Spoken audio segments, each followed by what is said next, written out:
ਪਾਠ 10 ਸੁਪਨੇ ਦਾ ਇੱਕ ਅਲੌਕਿਕ ਸੱਚ। ਸੁਪਨੇ ਦਾ ਇੱਕ ਅਲੌਕਿਕ ਸੱਚ ਕਾਂਡ ਵਿੱਚ ਲੇਖਕ ਨੇ ਅਵਤਾਰ ਸਿੰਘ ਆਜ਼ਾਦ ਦੀ ਪ੍ਰੇਰਨਾ ਤੋਂ ਪ੍ਰਭਾਵਿਤ ਹੋ ਕੇ ਫਤਿਹ ਪ੍ਰੀਤਮ ਦੀ ਨੌਕਰੀ ਦਾ ਤਿਆਗ ਕਰਨ ਸੰਬੰਧੀ ਆਪਣੇ ਮਨ ਨੂੰ ਤਿਆਰ ਕਰਨ ਦਾ ਜ਼ਿਕਰ ਕੀਤਾ ਹੈ ਤੇ ਨਾਲ ਹੀ ਉਸਦੇ ਇਸ ਨੌਕਰੀ ਤੋਂ ਵਿਹਲੇ ਹੋਣ ਸੰਬੰਧੀ ਆਏ ਇੱਕ ਸੱਚੇ ਸੁਪਨੇ ਦਾ ਜ਼ਿਕਰ ਕੀਤਾ ਹੈ। ਲੇਖਕ ਦੱਸਦਾ ਹੈ ਕਿ ਇੱਕ ਦਿਨ ਜਦੋਂ ਉਹ ਫਤਿਹ ਤੇ ਪ੍ਰੀਤਮ ਦੇ ਦਫ਼ਤਰ ਵਿੱਚ ਬੈਠਾ ਸੀ ਤਾਂ ਅਚਾਨਕ ਅਵਤਾਰ ਸਿੰਘ ਆਜ਼ਾਦ ਆ ਗਏ। ਉਹਨਾਂ ਦੀ ਤਸਵੀਰ ਅਖਬਾਰਾਂ ਰਸਾਲਿਆਂ ਵਿੱਚ ਛਪੇ ਲੇਖਕ ਨੇ ਦੇਖੀ ਹੋਈ ਸੀ ਤੇ ਉਹਨਾਂ ਦੀਆਂ ਲਿਖਤਾਂ ਤੋਂ ਬਹੁਤ ਪ੍ਰਭਾਵਿਤ ਸੀ। ਉਹਨਾਂ ਨੂੰ ਲੇਖਕ ਨੇ ਪਛਾਣ ਕੇ ਬੜੇ ਆਦਰ ਨਾਲ ਬਿਠਾਇਆ। ਆਜ਼ਾਦ ਨੇ ਵੀ ਲੇਖਕ ਨੂੰ ਪਹਿਲੀ ਵਾਰੀ ਦੇਖਿਆ ਸੀ। ਜਦ ਉਹਨਾਂ ਨੂੰ ਪਤਾ ਲੱਗਾ ਕਿ ਉਹ ਵਣਜਾਰਾ ਬੇਦੀ ਹੈ ਤਾਂ ਉਹ ਹੈਰਾਨ ਹੋ ਕੇ ਲੇਖਕ ਵੱਲ ਦੇਖਦੇ ਰਹੇ, ਕਿਉਂਕਿ ਉਹ ਤਾਂ ਉਸਨੂੰ ਕੋਈ ਅਧਖੜ ਉਮਰ ਵਾਲਾ ਸਮਝਦੇ ਸਨ, ਪਰ ਉਹ ਤਾਂ ਹਾਲੇ ਮੁੰਡਾ ਖੁੰਡਾ ਹੀ ਸੀ। 2-4 ਮਿੰਟ ਇੱਧਰ ਉੱਧਰ ਦੀਆਂ ਗੱਲਾਂ ਕਰਨ ਮਗਰੋਂ ਚਾਹ ਪੀਂਦਿਆਂ ਆਜ਼ਾਦ ਜੀ ਲੇਖਕ ਨੂੰ ਕਹਿਣ ਲੱਗੇ ਕਿ ਉਹ ਉਸਦਾ ਬਜ਼ੁਰਗ ਹੈ। ਜੇ ਉਹ ਬੁਰਾ ਨਾ ਮੰਨੇ ਤਾਂ ਉਹ ਇੱਕ ਗੱਲ ਕਹੇ। ਲੇਖਕ ਨੇ ਕਿਹਾ ਕਿ ਉਸਦੇ ਮਨ ਵਿੱਚ ਉਹਨਾਂ ਦਾ ਬੜਾ ਸਤਿਕਾਰ ਹੈ ਤੇ ਉਹਨਾਂ ਦੀ ਕਹੀ ਹਰ ਗੱਲ ਉਸ ਲਈ ਆਦੇਸ਼ ਹੋਵੇਗੀ। ਆਜ਼ਾਦ ਜੀ ਨੇ ਕਿਹਾ ਕਿ ਜੇ ਉਹ ਬੁਰਾ ਨਾ ਮੰਨੇ ਤਾਂ ਉਹ ਇਹ ਨੌਕਰੀ ਛੱਡ ਦੇਵੇ। ਲੇਖਕ ਉਹਨਾਂ ਦੀ ਗੱਲ ਸੁਣ ਕੇ ਸੁੰਨ ਜਿਹਾ ਹੋ ਗਿਆ, ਕਿਉਂਕਿ ਮਸਾਂ ਤਾਂ ਉਹ ਰੱਜ ਕੇ ਰੋਟੀ ਖਾਣ ਲੱਗਾ ਸੀ ਤੇ ਨੌਕਰੀ ਉਸਦੇ ਮਤਲਬ ਦੀ ਸੀ। ਇਸ ਨਾਲ ਹੀ ਤੇ ਉਸਨੂੰ ਲੋਕੀ ਜਾਣਨ ਲੱਗੇ ਸਨ। ਲੇਖਕ ਘਬਰਾ ਗਿਆ ਤੇ ਉਸਨੇ ਝਿਜਕਦੇ ਹੋਏ ਪੁੱਛਿਆ ਕਿ ਉਹ ਅੱਜ ਕੱਲ੍ਹ ਕੀ ਕਰਦੇ ਹਨ। ਉਹ ਖਿਝ ਕੇ ਕਹਿਣ ਲੱਗੇ ਕਿ ਉਹ ਉਸਦੀ ਨੌਕਰੀ ਦੇ ਚਾਹਵਾਨ ਨਹੀਂ ਹਨ। ਲੇਖਕ ਨੇ ਅਸਲ ਗੱਲ ਜਾਣਨ ਲਈ ਪੁੱਛਿਆ ਕਿ ਉਹ ਉਸਨੂੰ ਨੌਕਰੀ ਛੱਡਣ ਲਈ ਕਿਉਂ ਕਹਿੰਦੇ ਹਨ। ਉਹਨਾਂ ਨੇ ਕਿਹਾ ਕਿ ਉਹਨਾਂ ਸਾਰੀ ਉਮਰ ਅਖਬਾਰ ਵਿੱਚ ਗਾਲ ਸੁੱਟੀ ਹੈ। ਅਖਬਾਰਾਂ ਵਿੱਚ ਛਪਦੀਆਂ ਸਾਰੀਆਂ ਲਿਖਤਾਂ ਵਕਤੀ ਤੇ ਥੋੜ੍ਹੇ ਚਿਰ ਹੁੰਦੀਆਂ ਹਨ। ਉਹਨਾਂ ਦਾ ਕੋਈ ਸਾਹਿਤਕ ਤੇ ਸਦੀਵੀ ਮੁੱਲ ਨਹੀਂ ਹੁੰਦਾ। ਦੂਜੇ ਇੱਥੇ ਇੰਨਾ ਲਿਖਣਾ ਪੈਂਦਾ ਹੈ ਕਿ ਉਸਦੇ ਬਾਅਦ ਵੇਲ ਕੱਢ ਕੇ ਸਾਹਿਤਕ ਰਚਨਾ ਦੀ ਕੋਈ ਇੱਛਾ ਹੀ ਨਹੀਂ ਜਾਗ ਸਕਦੀ। ਉਹਨਾਂ ਨੇ ਕਿਹਾ ਕਿ ਜੇ ਲੇਖਕ ਕੁਝ ਚਿਰ ਇੱਥੇ ਟਿਕਿਆ ਰਿਹਾ ਤਾਂ ਉਸਦੇ ਅੰਦਰ ਦੀ ਮੌਲਿਕਤਾ ਸਿਸਕ ਕੇ ਦਮ ਘੁੱਟ ਜਾਵੇਗੀ। ਲੇਖਕ ਨੂੰ ਉਹਨਾਂ ਦੀ ਗੱਲ ਸਮਝ ਆ ਗਈ ਕਿ ਉਸਨੇ 2.5-3 ਸਾਲਾਂ ਵਿੱਚ ਕੁਝ ਵੀ ਨਹੀਂ ਸੀ ਰਚਿਆ। 2-4 ਕਹਾਣੀਆਂ ਤੇ 2-4 ਕਵਿਤਾਵਾਂ ਤੋਂ ਸਿਵਾ ਜੋ ਕੁਝ ਸ਼ੁਰੂ ਕੀਤਾ ਸੀ ਉਹ ਅਧੂਰਾ ਹੀ ਰਹਿ ਗਿਆ ਸੀ।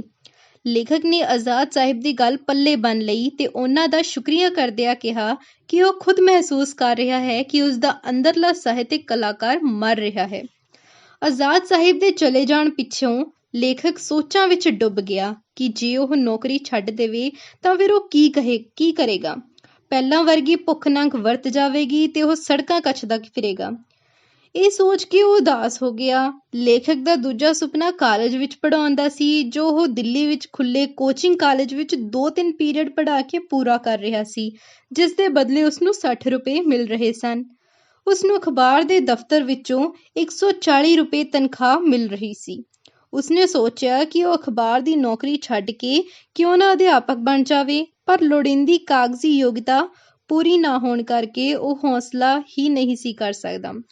ਆਜ਼ਾਦ ਸਾਹਿਬ ਦੀ ਗੱਲ ਕਈ ਦਿਨ ਲੇਖਕ ਦੇ ਦਿਮਾਗ ਵਿੱਚ ਘੁੰਮਦੀ ਰਹੀ ਤੇ ਉਸਨੂੰ ਦਫ਼ਤਰ ਦਾ ਨਿੱਕੇ ਤੋਂ ਨਿੱਕਾ ਔਗਣ ਵੀ ਪਹਾੜ ਲੱਗਣ ਲੱਗਾ। ਕਈ ਮਾਸਿਕ ਤੇ ਸਪਤਾਹਿਕ ਪੱਤਰਾਂ ਦੀ ਆਰਥਿਕ ਹਾਲਤ ਚੰਗੀ ਨਾ ਹੋਣ ਕਰਕੇ ਬੰਦ ਹੋ ਗਏ। ਫਤਿਹ ਪ੍ਰੀਤਮ ਦੀ ਆਰਥਿਕ ਹਾਲਤ ਕੋਈ ਬਹੁਤ ਚੰਗੀ ਨਹੀਂ ਸੀ, ਪਰ ਉਹ ਹਾਲੇ ਨਿਕਲ ਰਿਹਾ ਸੀ। ਤਨਖਾਹ ਪਹਿਲਾਂ ਹਰ ਹਫ਼ਤੇ ਮਿਲਦੀ ਸੀ, ਪਰ ਹੁਣ ਹਫ਼ਤੇ ਵਿੱਚ 2 ਵਾਰ ਕਰਕੇ ਮਿਲਣ ਲੱਗ ਪਈ ਸੀ, ਜਿਸ ਦਾ ਨਾ ਲੈਣ ਵਾਲੇ ਨੂੰ ਤੇ ਨਾ ਦੇਣ ਵਾਲੇ ਨੂੰ ਸੁਆਦ ਆਉਂਦਾ ਸੀ। ਨਾਰੰਗ ਸਾਹਿਬ ਮਜਬੂਰ ਸਨ। ਅਖਬਾਰ ਇਸ਼ਤਿਹਾਰਾਂ ਦੇ ਸਿਰ ਤੇ ਚੱਲਦਾ ਹੋਣ ਕਰਕੇ ਉਹ ਇਸ਼ਤਿਹਾਰ ਇਕੱਠੇ ਕਰਨ ਲਈ ਸਾਰਾ ਦਿਨ ਠੋਕਰਾਂ ਖਾਂਦੇ ਫਿਰਦੇ। ਅਜਿਹੀ ਹਾਲਤ ਵਿੱਚ ਵੀ ਉਹ ਅਖਬਾਰ ਬਿਨਾਂ ਨਾਗਾ ਕੱਢ ਰਹੇ ਸਨ। ਉਹ ਦੋਵੇਂ ਪਿਓ ਪੁੱਤਰ ਸੂਰਮਿਆਂ ਵਾਂਗ ਇਸ ਰਣ ਵਿੱਚ ਨਿੱਤਰੇ ਹੋਏ ਸਨ। ਇੱਕ ਦਿਨ ਲੇਖਕ ਨੇ ਪਤਾ ਨਹੀਂ ਕੀ ਸੋਚ ਕੇ ਨੌਕਰੀ ਛੱਡਣ ਦੀ ਮਹੀਨੇ ਦੀ ਲਿਖਤੀ ਸੂਚਨਾ ਦੇ ਦਿੱਤੀ।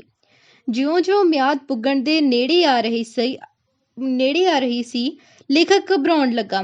ਨਾਰੰਗ ਸਾਹਿਬ ਨਵੇਂ ਸੰਪਾਦਕ ਦਾ ਪ੍ਰਬੰਧ ਨਾ ਕਰ ਸਕੇ, ਇਸ ਲਈ ਲੇਖਕ ਮਿਆਦ ਪੁੱਗਣ ਤੇ ਵੀ ਕੰਮ ਕਰਦਾ ਰਿਹਾ ਤੇ ਉਹ ਚੁੱਪ ਰਹੇ। ਪਰ ਸਥਿਤੀ ਤਣਾਅ ਵਾਲੀ ਬਣੀ ਹੋਣ ਕਰਕੇ ਲੇਖਕ ਦਾ ਮਨ ਕੰਮ ਵਿੱਚ ਨਾ ਲੱਗਦਾ। ਕਦੀ ਕੰਮ ਕਰ ਲੈਂਦਾ ਤੇ ਕਦੀ ਨਾ ਕਰਦਾ, ਕਦੀ ਬਿਮਾਰੀ ਦਾ ਬਹਾਨਾ ਲਾ ਕੇ ਘਰ ਬੈਠਾ ਰਹਿੰਦਾ ਜਾਂ ਲਾਇਬ੍ਰੇਰੀ ਵਿੱਚ ਜਾ ਕੇ ਕਿਤਾਬਾਂ ਪੜ੍ਹਦਾ ਰਹਿੰਦਾ। ਇਸ ਤੋਂ ਬਾਅਦ ਲੇਖਕ ਨੇ ਕਈ ਵਾਰੀ ਕਦੇ ਲਿਖਤੀ ਤੇ ਕਦੀ ਜ਼ਬਾਨੀ ਅਸਤੀਫਾ ਦੇਣ ਦੀ ਧਮਕੀ ਦਿੱਤੀ, ਪਰ ਮਿਆਦ ਪੁੱਗਣ ਤੱਕ ਨਾ ਉਸ ਕੋਈ ਨਵਾਂ ਕੰਮ ਲੱਭਿਆ ਹੁੰਦਾ ਤੇ ਨਾ ਮਾਲਕ ਨੂੰ ਉਸ ਵਰਗਾ ਸਸਤਾ ਸੰਪਾਦਕ ਹੱਥ ਲੱਗਦਾ। ਇਸ ਤਰ੍ਹਾਂ ਨੌਕਰੀ ਛੱਡਣ ਦਾ ਨੋਟਿਸ ਇੱਕ ਮਜ਼ਾਕ ਬਣ ਗਿਆ ਸੀ। ਲੇਖਕ ਦੀ ਇੰਨੀ ਦਿਨੀ ਮਾਨਸਿਕ ਹਾਲਤ ਬਹੁਤ ਉਦਾਸੀ ਤੇ ਪਰੇਸ਼ਾਨੀ ਭਰੀ ਸੀ। ਉਹ ਉਖੜਿਆ ਰਹਿੰਦਾ ਸੀ। ਇੱਕ ਦਿਨ ਉਸਨੂੰ ਅਜੀਬ ਸੁਪਨਾ ਆਇਆ, ਜਿਸ ਵਿੱਚ ਉਸਨੂੰ ਦਫ਼ਤਰ ਪੁੱਜਣ ਤੇ ਨਾਰੰਗ ਸਾਹਿਬ ਦੇ ਲੜਕੇ ਨੇ ਦੁੱਖ ਪ੍ਰਗਟ ਕਰਦੇ ਹੋਏ ਸੂਚਨਾ ਦਿੱਤੀ ਕਿ ਉਹਨਾਂ ਨਵਾਂ ਐਡੀਟਰ ਰੱਖ ਲਿਆ ਹੈ। ਇਸ ਨਾਲ ਲੇਖਕ ਨੂੰ ਇੱਕਦਮ ਝਟਕਾ ਲੱਗਾ ਤੇ ਉਸਦੀ ਅੱਖ ਖੁੱਲ੍ਹ ਗਈ। ਸਵੇਰ ਦਾ ਸੁਪਨਾ ਹੋਣ ਕਰਕੇ ਲੇਖਕ ਨੂੰ ਇਸ ਵਿੱਚ ਕੋਈ ਝੂਠ ਨਾ ਪ੍ਰਤੀਤ ਹੋਇਆ। ਲੇਖਕ ਨੇ ਇਸ ਨੂੰ ਆਮ ਸੁਪਨਾ ਨਾ ਸਮਝਿਆ ਤੇ ਕੌੜੀ ਅਸਲੀਅਤ ਕਰਕੇ ਜਾਣਿਆ, ਪਰ ਉਹ ਉਦਾਸ ਜਿਹਾ ਹੋ ਗਿਆ। ਆਖਰ ਬਿਨਾਂ ਕੋਈ ਨਵਾਂ ਕੰਮ ਲੱਭੇ ਨੌਕਰੀ ਛੱਡਣ ਦੀ ਵੀ ਮਜਬੂਰੀ ਸੀ। ਜਦੋਂ ਤਿਆਰ ਹੋ ਕੇ ਦਫ਼ਤਰ ਜਾਣ ਲੱਗਾ ਤਾਂ ਆਪਣੀ ਪਤਨੀ ਨੂੰ ਵਿਸਥਾਰ ਨਾਲ ਸੁਪਨਾ ਸੁਣਾਉਂਦਿਆਂ ਕਿਹਾ ਕਿ ਅੱਜ ਉਸਦੀ ਨੌਕਰੀ ਦਾ ਆਖਰੀ ਦਿਨ ਹੈ। ਕੱਲ੍ਹ ਤੋਂ ਉਹ ਫਿਰ ਸੜਕਾਂ ਤੇ ਖੱਜਲ ਹੁੰਦਾ ਫਿਰੇਗਾ। ਅੱਜ ਤੱਕ ਲੇਖਕ ਨੌਕਰੀ ਨੂੰ ਲੱਤ ਮਾਰਦਾ ਰਿਹਾ ਤੇ ਫਿਰ ਖੱਜਲ ਹੁੰਦਾ ਰਿਹਾ ਸੀ। ਲੇਖਕ ਦੀ ਪਤਨੀ ਨੇ ਕਿਹਾ ਕਿ ਜ਼ਰੂਰੀ ਨਹੀਂ ਕਿ ਸੁਪਨੇ ਸੱਚ ਹੋਣ, ਪਰ ਲੇਖਕ ਨੂੰ ਜਾਪਦਾ ਸੀ ਜਿਵੇਂ ਇਹ ਸੁਪਨਾ ਸੱਚ ਹੋਵੇਗਾ। ਰੋਜ਼ ਦੀ ਤਰ੍ਹਾਂ ਉਹ ਘਰੋਂ ਨਿਕਲਿਆ। ਜਦੋਂ ਉਹ ਜਾਮਾ ਮਸਜਿਦ ਦੇ ਕੋਲ ਪੁੱਜਾ ਤਾਂ ਪਿੱਛੇ ਮੁੜ ਕੇ ਉਸਨੇ ਦੇਖਿਆ ਕਿ ਮਨੋਹਰ ਸਿੰਘ ਆ ਰਿਹਾ ਸੀ, ਜਿਵੇਂ ਸੁਪਨੇ ਵਿੱਚ ਆ ਰਿਹਾ ਸੀ। ਲੇਖਕ ਨੂੰ ਆਪਣਾ ਸੁਪਨਾ ਸੱਚਾ ਹੁੰਦਾ ਲੱਗਾ। ਮਨੋਹਰ ਸਿੰਘ ਦੇ ਕੋਲ ਪੁੱਜਣ ਤੇ ਲੇਖਕ ਨੇ ਦੱਸਿਆ ਕਿ ਅੱਜ ਉਸਦਾ ਦਫ਼ਤਰ ਵਿੱਚ ਅਖੀਰਲਾ ਦਿਨ ਹੈ ਤੇ ਫਿਰ ਉਸਨੇ ਸਾਰਾ ਸੁਪਨਾ ਮਨੋਹਰ ਸਿੰਘ ਨੂੰ ਸੁਣਾ ਦਿੱਤਾ। ਜਦੋਂ ਉਹ ਦੋਵੇਂ ਦਫ਼ਤਰ ਪੁੱਜੇ ਤਾਂ ਦਫ਼ਤਰ ਦਾ ਦਰਵਾਜ਼ਾ ਬੰਦ ਸੀ। 11 ਵਜੇ ਦੇ ਕਰੀਬ ਮਹਿੰਦਰ ਸਿੰਘ ਆਇਆ। ਉਹ ਉਦਾਸ ਤੇ ਗੰਭੀਰ ਸੀ, ਬਿਲਕੁਲ ਉਸੇ ਤਰ੍ਹਾਂ ਜਿਸ ਤਰ੍ਹਾਂ ਉਸਨੇ ਸੁਪਨੇ ਵਿੱਚ ਦੇਖਿਆ ਸੀ। ਦਰਵਾਜ਼ਾ ਖੁੱਲ੍ਹਿਆ ਤਾਂ ਉਹ ਆਪਣੀ ਕੁਰਸੀ ਤੇ ਬੈਠ ਗਏ। ਮਹਿੰਦਰ ਸਿੰਘ ਜੋ ਗੱਲ ਕਹਿਣੀ ਚਾਹੁੰਦਾ ਸੀ, ਕਹਿਣ ਦਾ ਹੌਸਲਾ ਨਹੀਂ ਸੀ ਕਰ ਰਿਹਾ। ਵਣਜਾਰਾ ਸਾਹਿਬ ਕਹਿ ਕੇ ਉਸਦੇ ਸ਼ਬਦ ਉਸਦੇ ਸੰਗ ਵਿੱਚ ਅਟਕ ਗਏ ਤੇ ਅੱਖਾਂ ਭਰ ਆਈਆਂ। ਮਨੋਹਰ ਸਿੰਘ ਵੱਲ ਲੇਖਕ ਨੇ ਇਸ਼ਾਰਾ ਕਰਕੇ ਕਿਹਾ ਕਿ ਉਸਨੂੰ ਪਤਾ ਹੈ ਕਿ ਉਸਨੂੰ ਨੌਕਰੀ ਤੋਂ ਜਵਾਬ ਮਿਲ ਗਿਆ ਹੈ। ਮਹਿੰਦਰ ਸਿੰਘ ਨੇ ਕਿਹਾ ਕਿ ਉਸਦੇ ਬਾਊ ਜੀ ਨੇ ਉਸਦੀ ਇੱਕ ਗੱਲ ਵੀ ਨਹੀਂ ਮੰਨੀ।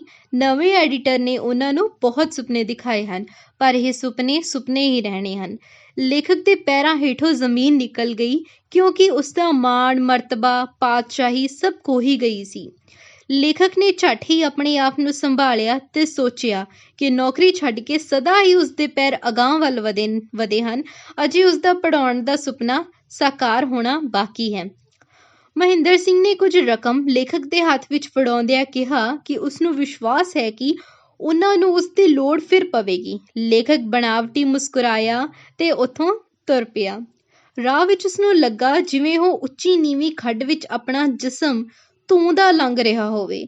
ਇਸ ਤੋਂ ਪਹਿਲਾਂ ਨੌਕਰੀ ਛੱਡਣ ਵੇਲੇ ਉਸਨੇ ਇਸ ਤਰ੍ਹਾਂ ਕਦੀ ਮਹਿਸੂਸ ਨਹੀਂ ਸੀ ਕੀਤਾ, ਸਗੋਂ ਨਵੇਂ ਸੁਪਨੇ ਲਏ ਸਨ।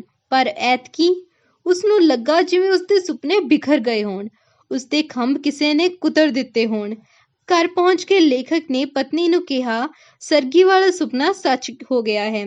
ਇਹ ਸੁਣ ਕੇ ਹੈਰਾਨ ਖੜੀ ਦੀ ਖੜੀ ਹੀ ਰਹਿ ਗਈ। ਅਜੇ 1.5 ਮਹੀਨਾ ਹੀ ਲੰਘਿਆ ਸੀ ਕਿ ਇੱਕ ਦਿਨ ਸਵੇਰੇ ਮਹਿੰਦਰ ਸਿੰਘ ਘਰ ਆਇਆ ਤੇ ਪੁੱਛਿਆ ਕਿ ਉਸਦਾ ਕੋਈ ਕੰਮ ਬਣਿਆ ਹੈ ਕਿ ਨਹੀਂ। ਲੇਖਕ ਨੇ ਦੱਸਿਆ ਕਿ ਨਹੀਂ, ਬਸ ਸ਼ਾਮ ਨੂੰ ਉਹ ਘੰਟਾ ਪੜ੍ਹਾ ਆਉਂਦਾ ਹੈ। ਉਸਨੇ ਕਿਹਾ ਕਿ ਉਸ ਐਡੀਟਰ ਨਾਲ ਉਹਨਾਂ ਦੀ ਨਹੀਂ ਨਿਭੀ ਤੇ ਬਾਊ ਜੀ ਨਾਰੰਗ ਸਾਹਿਬ ਉਸਨੂੰ ਬੁਲਾ ਰਹੇ ਹਨ। ਪਰ ਲੇਖਕ ਦਾ ਮਨ ਨਾ ਮੰਨਿਆ। ਉਹ ਤਾਂ ਪਿੱਛੇ ਕਦੇ ਮੁੜਿਆ ਹੀ ਨਹੀਂ ਸੀ। ਜੋ ਬੀਤ ਗਿਆ ਸੋ ਬੀਤ ਗਿਆ। ਇਹ ਗੱਲ 1953 ਦੀ ਸੀ।